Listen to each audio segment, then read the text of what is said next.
Welcome, John Douglas from Mandate Trade Union's General Secretary. John, can you tell us why banded hours contract legislation is such an important issue for many of your members and for wider society today? Well, banded hour contracts is an essential part of a decent job in a decent society. It ensures that workers have a regular income, an income which they know they'll have from week to week.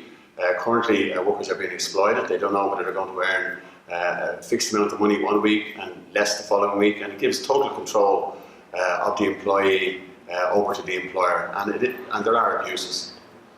John, what's your response to the misinformation and falsehoods aired this morning by RT Radio, on the Pat Kenny Show by a representative from the Restaurant Association, and also on Morning Ireland by a representative of IBEC?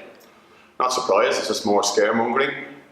No employer has anything to worry about this legislation. It's cost neutral.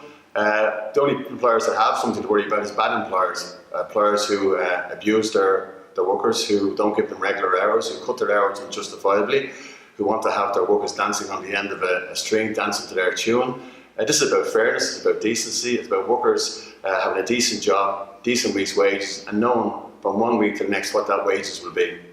So despite the scaremongering, you're saying that employers should not be worried about this banded hours legislation?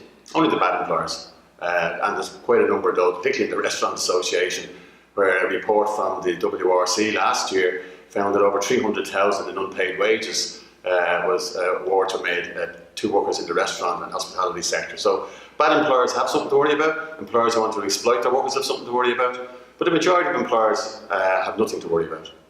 And then what would you say, John, to politicians and to legislators with regards to the urgency of this legislation? Get on with it.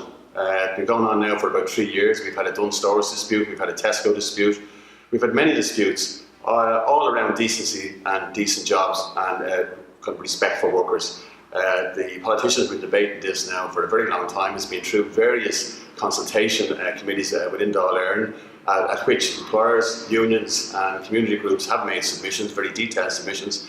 The legislation is there, it needs to be enacted, and it needs to be enacted ASAP. And finally, John, what can the people of Ireland do to support workers achieve security of income and security of hours? Well, I mean, from communities to trade union members to non-union members, they should lobby their local politicians, say this is an essential part of having a decent society, of having a decent job, of being able to put food on the table and pay the rent. They need to lobby local politicians and say, enough's enough, you've been talking about this now for 3 years, get on with it, legislate for decency and for decent jobs. Thanks, John Douglas. Thank you.